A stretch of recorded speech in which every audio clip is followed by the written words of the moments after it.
भक्ति का मिलना सौभाग्य का सूचक है, क्योंकि भक्ति के बिना जीव को शांति भी नहीं मिलती है और संस्कार भी नहीं मिलते।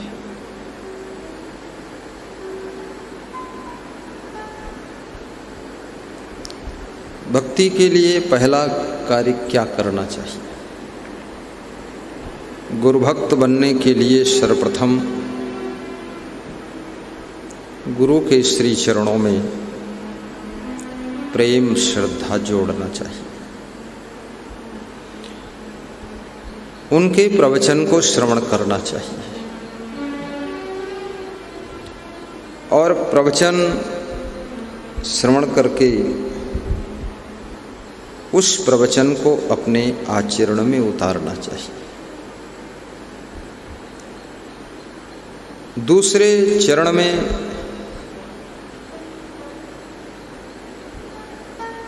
कोई महान वैराग्यवान गुणवान आत्मज्ञानी तपोनिष्ठ सद्गुरुदेव जी से गुरु मंत्र लेना चाहिए, गुरु दीक्षा लेना चाहिए। भक्ति के मार्ग में गुरु दीक्षा का बहुत बड़ा महत्वपूर्ण स्थान है।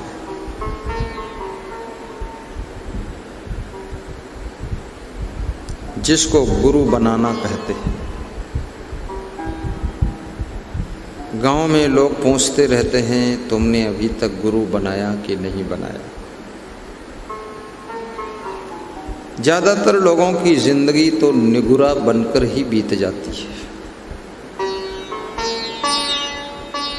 गुरु बनाना बहुत से लोग बंधन समझते हैं। कितने लोग सोचते हैं गुरु बना लेंगे तो बंधन में पड़ जाएंगे। बल्कि गुरु हमारे माया मोह के बंधन को, बुरी आदतों के बंधन को तोड़ता है। गुरु बंधन नहीं है, गुरु बंधन से मुक्त करने वाला महान पुरुष है।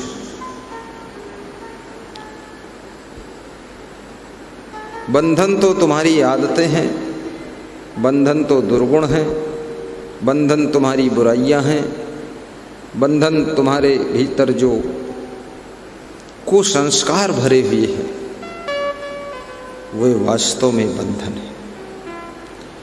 उन सब बंधनों को तोड़ने का काम गुरु करता है। जैसे आपके पैर में कोई कांटा चुभ गया है, वो चुभा हुआ कांटा भी दूसरे कांटा से खोद कर खींच कर बाहर निकाल दिया जाता है। ऐसे ही दुनिया का बंधन, उससे छुटकारा पाने के लिए गुरु के श्री चरणों में गुरु दीक्षा का बंधन स्वीकार करना पड़ता है। गुरु दीक्षा का अर्थ होता है अब हम पक्के रूप से गुरु के भक्त हो गए, अब गुरु के हम दास हो गए, अब गुरु के हम खास हो गए, अब गुरु के हम पास हो गए, गुरु की विश्वास हो गए। और गुरु और मेरे बीच में अब दूरी नहीं बची है। शरीर दो हैं, विचार एक हो गए। एक संकल्प, एक निश्चय, एक विचार, एक लक्ष्य है। गुरु का जो लक्ष्य है वही शिष्य का लक्ष्य है। मुक्ति प्राप्त करना, मोक्ष प्राप्त करना, जीते जी सुख शांति प्राप्त करना, स्वर्ग जैसी जिंदगी जीना, सदैव प्रसन्न रहना, धीरे धीरे अपनी बुराइयों की कूड़ा को सत्संग के झाड़ू से साफ करके दूर करना, ये गुरु काम करता है। जिनमें बहुत बुराइयां होती हैं गुरु बनाने में संकोच करते हैं, और जो बुराइयां छोड़ नहीं पा रहे हैं, छोड़ने का मन भी नहीं है, छोड़ने की हिम्मत भी नहीं है, छोड़ना चाहते भी नहीं हैं, और एक नई बुराई पैदा करते हैं रोज रोज, वे गुरु मंत्र लेने से कतराएंगे। बहुत बहानेबाजी करेंगे, कहेंगे अभी पत्नी साथ नहीं आई है, जब वो होगी तब ले लेंगे। सोचते हैं कैसे बचे अब, ये तो गुरु भी ऐसा है जो फंसा के बोल रहा है, तुरंत ले लो गुरु मंत्र। तो कहीं बोलते हैं हम बाहर नौकरी करते हैं, बॉम्बे में सर्विस करते हैं, बाहर हमें जाना पड़ता है, इसलिए अभी गुरु मंत्र नहीं लेंगे।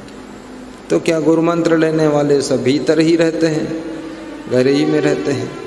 अरे जो तुम्हें गुरु मंत्र देने वाले गुरु हैं, तू तो केवल बॉम्बे में सर्विस करता है, तेरा गुरु तो बॉम्बे, कलकत्ता, चेन्नई, लंका, दुबई, मस्कट, आबू धानी, तेरा गुरु तो Indonesia, Malaysia, Thailand, Hong Kong, America, London, Canada, पूरा हिंदुस्तान, नेपाल, आंध्र प्रदेश, तेलंगाना, महाराष्ट्र, कहाँ कहाँ तेरा गुरु भ्रमण करता है, जाता है।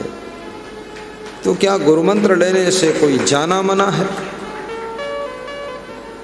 आप देखिए, विचार करिए, भंवरा कहीं भी चला जाए लेकिन फूल की ही खुशबू लेता है, वो लैट्रीन की बदबू में कभी भी नहीं जाता है भंवरा।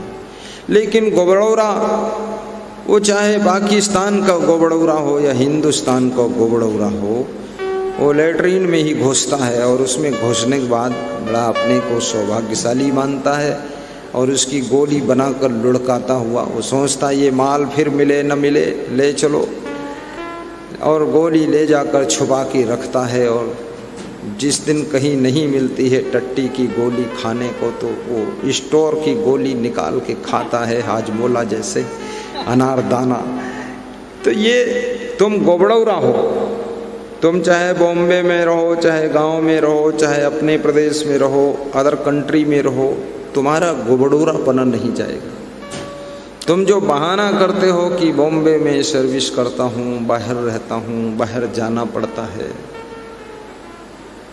तुमसे ज़्यादा तो कृष्ण भगवान बाहर जाते थे। राम भगवान तो 14 साल पूरा बाहर ही रहे। क्या कभी वहाँ उन्होंने बीड़ी पिया?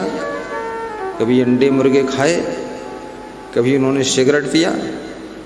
अरे कंदमूल आहार, बेर खाते थे, कंदमूल खाते थे। कभी ये भी नहीं दर्शाया गया कि खीर पूड़ी खाया हो, ये भी नहीं, रामायण में कहीं नहीं लिखा है। हाँ, ये तो लिखा है कि उनकी माताओं ने खीर खाया था, कई सुमित्रा, कौशल्या ने खीर खाया, और उनके खीर खाने से राम, लक्ष्मण, भरत, शत्रुघ्न का जन्म हुआ, ये तो लिखा। लेकिन राम और लक्ष्मण और सीता वनवास में कभी खीर बनाकर खाए हैं, ऐसा तो नहीं देखा गया लिखा हुआ। अब खा भी लिए हो न लिखा हो अलग बात है, लेकिन मुश्किल है, क्योंकि वहाँ गाय भैंस भी की चर्चा नहीं है कि वहाँ गाय थी, भैंस थी, और कौन सेवई बनाए वहाँ, झंझट।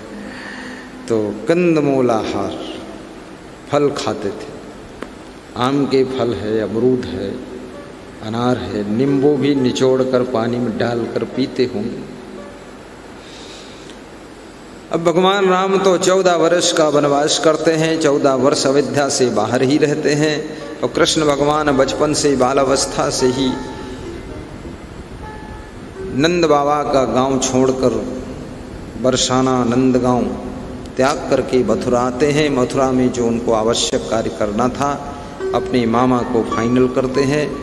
उसके बाद वे शिक्षा प्राप्त करने के लिए वो जैन नगरी चले जाते हैं, संदीपन गुरु के आश्रम में निवास करते हैं, वहाँ उनकी सेवा करते हैं। वहीं से फिर आगे बढ़ते चले जाते हैं, कौरव पांडवों के युद्ध के बीच में समाधान करने की कोशिश करते हैं। जरासंध से उनका संग्राम होता है, फिर द्वारिका में जा कर के विश्राम पाते हैं और जीवन भर भगवान कृष्ण बाहर ही रहते हैं। लेकिन कभी ऐसा वैसा ऐरा गहरा नत्थु खैरा कुछ खाया पिया कुछ भी नहीं। तुम एक छोटी सी फटी चिथड़ी नौकरी करते हो बॉम्बे में और बोलते हो मैं बाहर रहता हूँ इसलिए बाद को गुरु मंत्र लूँगा। अरे बाहर नहीं रहते हो तो मछली खाते हो बाबा, तुम अंडे खाते हो इसलिए गुरु मंत्र नहीं ले रहे। सीधी बात क्यों नहीं बताते हो? शाम को ड्रिंक पीते हो और सुबह तुम बीड़ी पीते हो, इसलिए गुरु मंत्र लेने में आना कानी अफरा तफरी मचा रहे हो। बीमारी असली वो बताते नहीं हो, बाहर की बात बताकर बहाना करते हो, इज्जत बचा रहे हो। ये गुरु मंत्र वही लोग नहीं ले पाते हैं जिनके अंदर छुपी हुई बुराइयां भी होती हैं। कुछ में तो प्रकट बुराइयां हैं, सब जानते हैं, कौन नहीं जानत है जग में उल्लू इसका नाम है। सब जानते हैं, उनकी पत्नी जानती है, पत्नी पकड़ के लाती है, माँ पकड़ के लाती है, इसको गुरु मंत्र दे दो, इसको सुधार दो। जब उसके गुरु मंत्र के लिए बात करते हैं गुरु तो क्या बोलता है, गुरु जी अभी रुके रहो, इनको सबको पहले दे दो, इनका कल्याण हो जाए। कितने लोग तो ऐसा भी बोलते हैं अरे हमारे बाप ने गुरु मंत्र ले लिया, माँ ने गुरु मंत्र लिए, उनके लिए जब मुक्ति का विमान आएगा, कल्याण का रथ आएगा, विमान आएगा तो उसी में पीछे हम भी लटक लेंगे, बैठ लेंगे, चले जाएंगे, हमरा भी मौज हो जाए, बाप के पीछे बैठ ले भाई। अरे 1 सीटर विमान है, उसमें 2 आदमी बैठते ही नहीं है। ये बेईमान कैसी बात करता फालतू की, उसी में हम भी बैठ लेंगे। 1 सीटर है, डबल लोड लेता ही नहीं है, उसमें पत्नी भी नहीं बैठ सकती, न बेटा बैठ सकता है, केवल 1 सीट है उसमें। वो अपना अपना रिजर्व विमान अलग से रिजर्वेशन कराना पड़ता है, आरक्षित रखना पड़ता है। वो ऐसे थोड़े है बाप के विमान में बेटा बैठ गया, जिंदगी भर खूब दारू पिया, मांस मछली खाया, कुकर्म किया, उस विमान में बैठेगा तो अरे बेईमान वो विमान बेईमान गिर जाएगा, तेरा बाप भी मर जाएगा, उसमें नहीं तुम्हारे बैठने को जगह है। ये तो सदचरित्र सदाचार भक्ति दान पुण्य सेवा परोपकार के पुण्य से ही ये सब मोक्ष का विमान तैयार होता है। ज्ञान और वैराग्य से, तप और निष्ठा से ये विमान का निर्माण होता है।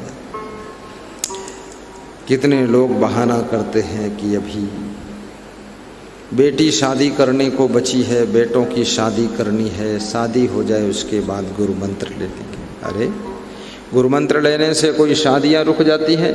क्या झूठी बात कर रहे हो, फालतू बात। गुरु मंत्र से शादी का कोई रिश्ता नहीं, शादी आराम से बात को भी करते रहना है, ये बहानाबाजी मत कर। गुरु मंत्र ले लोगे तो शादी और अच्छी हो जाएगी, क्योंकि बुराइयां छूट जाएंगी, पैसे की बचत भी होगी, नशा व्यसन छोड़ दोगे, होश हवास में रहोगे, विवेक से डिसीजन लोगे तो और सही कार्य होगा आपका। इसलिए गुरु मंत्र लीजिए। गुरु बिनु ज्ञान न उपजै, नहीं अज्ञान विनाश, बंदो गुरुवर देव को, जिनसे भ्रमत में नाश। कितने लोग कहते हैं अरे हम किसान हैं, खेती बाड़ी करते हैं, कीड़ा मकोड़ा मर जाते हैं, इसलिए गुरु मंत्र नहीं लेंगे। तो खेती बाड़ी सब किसान छोड़ देंगे तब तो आदमी भी मर जाएंगे, तब तो और बड़ा पाप लग जाएगा। खेती बाड़ी करते हो कीड़ा मकोड़ा मारने के लिए थोड़े करते हो, खेती बाड़ी तो फसल पैदा करने के लिए करते हो, अन्न पैदा करने के लिए करते हो। कीड़े मकोड़े उसी में पैदा होते हैं, जिनका उम्र पूरा हो गया उसी में मर जाते हैं, फिर उसी में पैदा होते हैं। उसका तुम्हें कोई जिम्मेदारी नहीं है इतनी ज़्यादा तुम्हारी। फिर अगर खेती बाड़ी करना सभी किसान बंद कर देंगे, फिर गुरु मंत्र लेंगे तो पूरी मनुष्य जाति, ये सब पूरे विश्व के सृष्टि के लोग मर जाएंगे। ये क्या खाएंगे? ये दाल कहाँ से आएगी, चावल सब्जी आटा कहाँ से पैदा होगा? ये झूठी बात मत कहो। खेती बाड़ी करो, नौकरी भी करो, बिजनेस भी करो, व्यवसाय करो, नेतागिरी करो। कितने लोग बोलते हैं अरे राजनीति में हो इसलिए गुरु मंत्र नहीं ले सकता हूँ। राजनीति, तुम भगवान राम से बड़ी राजनीति क्या कर सकते हो? तुमको तो राजनीति का आवा सावा नहीं मालूम है। राजनीति तो छोड़ो ना, तुमको राज मालूम है ना नीति मालूम है। राजनीति तो बहुत बड़ी चीज़ हो गई। तुमको कुछ मालूम नहीं, भैंसा मार कर खाते हो, राजनीति बताते हो। कितने घोटाला करते हो, उत्पात मचा रखा, खुरापात बेविचार करते हो, खूब दारू पीते हो, रंगीन बोतल, ब्रांडी बोतल, इंग्लिश बोतल, एक एक प्लेट खाना 10-10 हज़ार की प्लेट खाते हो, न जाने क्या खाते हो, चूहे की पूंछ गरम करके पका कर खाते हो। ये सब कुकर्म भरा हुआ है, राजनीतिक बहाना करते। भगवान कृष्ण से बड़ा राजनीति करने वाला कौन है? कोई नहीं। राम कृष्ण से को बड़ा न हो तो गुरु कीन, तीन लोक के वैधनी गुरु आगे आधीन।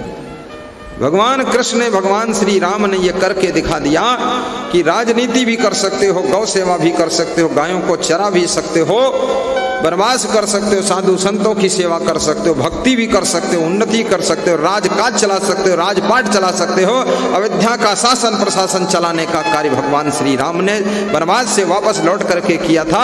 और उसी प्रकार से भगवान श्री कृष्ण ने कितने राजाओं को चलाया है। राज चलाना तो अलग है, राजाओं को चलाया है, अर्जुन को चलाया, युधिष्ठिर को चलाया, और न जाने कितने लोगों को संचालित किया है। भगवान श्री कृष्ण ने इतने बड़े नेता, राजनेता हो करके, धर्म नेता, राजनेता, ज्ञान नेता, भक्ति के नेता, और उन्होंने गुरु की भक्ति किया है, गुरु से दीक्षा लिया है, गुरु मंत्र सुना है। तुम ये टुटमुजई राजनीति करते हो। छोटा सा प्रधानिक चुनाव लड़ गए, बस प्रधानी का छोटा चुनाव लड़े, अब सत्संग छोड़ दिया, भक्ति छोड़ दिया, बोले I am Pradhan, I am प्रधान। अब खेत में नहीं है गन्ना धान, अब लगाऊं किसका ध्यान, आई एम प्रधान।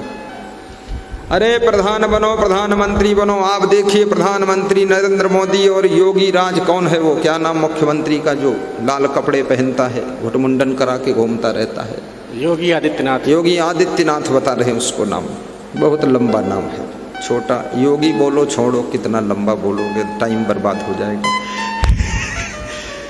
वो खुद साधु है और वो भी भगत बहुत बड़ा है, खूब मंदिरों में जाकर दंडवत करता है, गुरुद्वारे में खूब दंडवत करता है, और जहाँ जाता है तहाँ मत्था टेकता है और खूब भक्ति करता है। वो जो मनमोहन सिंह प्रधानमंत्री थे, वो भी गुरुद्वारे में जाकर मत्था टेकते थे, वो भी भक्त बने हुए थे।